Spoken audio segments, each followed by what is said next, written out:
Greater ఎన్నికల్లో నామినేషన్ల విత్డ్రాతో మరో కీలక ఘట్టం ముగిసింది. మొత్తం 150 డివిజన్లలో 1939 మంది అభ్యర్థులు బరిలో నిలిచారు. ఆయా పార్టీల అగ్రనేతల బుజ్జగింపులతో కేవలం 454 మంది రెబల్ అభ్యర్థులు మాత్రమే నామినేషన్లు విత్డ్రా చేసుకున్నారు. వీరితో పాటు 150 మంది ఇండిపెండెంట్లు కూడా పోటీలోంచి తప్పుకున్నారు. ఫిబ్రవరి 2న పోలింగ్, 5న రిజల్ట్స్ రానున్నాయి. మరోవైపు పార్టీలకు రెబెల్స్ గొడవ ఎక్కువైంది. టికెట్లు ఆశించిన వారు అవి దక్కకపోవడంతో ఆందోళనలకు, ఆత్మహత్యా యత్నాలకు దిగుతున్నారు. దీంతో అన్ని పార్టీ ఆఫీసుల ఎదుట ఉద్రిక్త వాతావరణం చోటు చేసుకుంటోంది. అటు అసంతృప్తులను బుజ్జగించేందుకు పార్టీ సీనియర్లు రంగంలోకి దిగుతున్నారు. ఇంతకీ గ్రేటర్ ఎన్నికలలో రెబెల్స్తో పార్టీలకు ఇబ్బందులు తప్పవా? సీనియర్ల బుజ్జగింపులకు అసంతృప్త నేతలు తలొగ్గుతారా?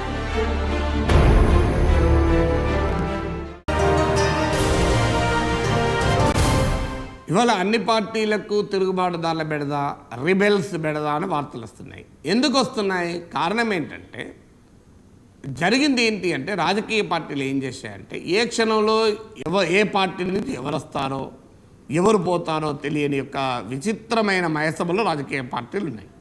అందువల్ల ఏం చేశారు, బాబు నీకు టికెట్ ఇస్తావరా అంటే టికెట్ ఈయనకి ఇస్తే రేపు వేరే పార్టీ నుంచి ఇంకోటి ఏమైనా గట్టోడు వస్తాడేమో, మీకు ఇప్పుడే ఇచ్చి కూర్చుంటే బీ ఫార్మ్ ఎట్లా అని చెప్పి అందరినీ నామినేషన్లు వేయండి, ఎవరికి బీ ఫార్మ్లు ఇవ్వాలి, లాస్ట్ కూడా చూసుకుంటామన్నారు.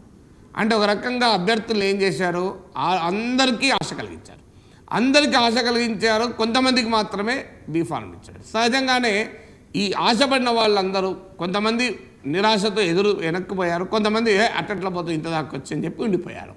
అందువల్ల రిబల్స్ బెడద కారణం రాజకీయ పార్టీల స్వయంకృతాపరాధం.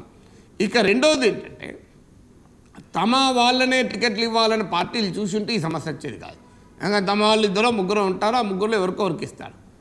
ఎదుటి పార్టీలకి తీసుకొని కూడా టికెట్లు అని ఆలోచించారు కనుక ఎవరు వస్తారో తెలియదు కనుక, ఎవరు వస్తారో ఎవరు రారో తెలియదు కనుక వాళ్ళు పార్టీలు ఆగిపోయాయి. టికెట్లు ఇవ్వకుండా ఆగిపోయినప్పుడు ఏమవుతుంది, సహజంగానే అసంతృప్తులు పెరుగుతాయి. ఎందుకంటే పార్టీ పట్ల విధేయత ఎక్కడిది? నువ్వు ఎవరి టికెట్ ఇస్తావు నీకు తెలియదు. రాత్రి ఎవరన్నా పార్టీలో చేర్చుకున్నావు, టికెట్లు ఇస్తున్నావు. తెలంగాణ ఉద్యమంతో సంబంధం లేనో టికెట్ ఇస్తున్నావు. ఇతర ప్రతిపక్షాలు కూడా ఎవడుంటాడో ఎవడులేడో అని అనుమానం. అందువల్ల సహజంగానే ఈ ప్రశ్నలు రావడం వల్ల అభ్యర్థులకు కూడా విధేయత పోయింది. లాయాలిటీ, పార్టీకి తమ కార్యకర్తల పట్ల లాయాలిటీ లేకపోతే అభ్యర్థుల పార్టీ పట్ల ఎందుకు ఉంటుంది? పార్టీ నాయకత్వానికి, రాజకీయ పార్టీలకే తమ కార్యకర్తల పట్ల తమకి ఆ లాయాలిటీ లేదు. నేను 10 ఏళ్ళు 20 ఏళ్ళు జెండాలు మోసిన వారు నువ్వు జెండాలే మోయమని చెప్పారు. ఈ లోపల వాళ్ళని ఇంకోరిని తీసుకొచ్చి వీళ్ళ భుజాల మీద కూర్చొని పెట్టారు.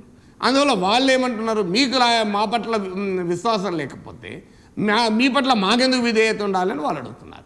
అందువల్ల ఇది పార్టీలు తమంతట తాముగా చేసుకున్నటువంటి ఒక సమస్యని ఈ రెబల్స్ పెడదాం.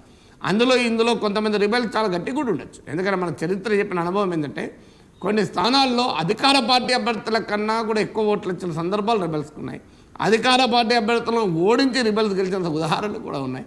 అందువల్ల ఇంకా మనం జమాలెక్కలు వేయాలి, ఎవరికి ఎంత రిబెల్స్ వల్ల ఎవరికి ఎంత ప్లస్ ఎంత మైనస్, ఈ రిబెల్స్ ఎటు నుంచి ఇటు ఉంటారా ఇటు నుంచి అటు ఉంటారా అని.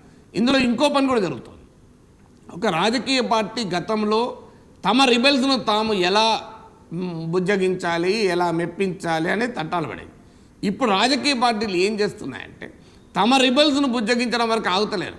ఇతర పార్టీల్లో, తమ ప్రత్యర్థి పార్టీలో రిబెల్స్ ఉండేలా జాగ్రత్త పడుతున్నారు.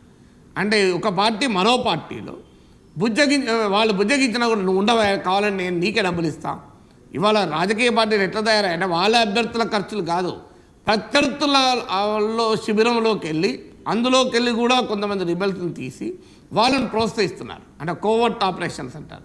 ఈ రాజకీయ పార్టీల కోవర్ట్ ఆపరేషన్ల వల్ల కూడా రిబెల్స్ పెరిగాయి.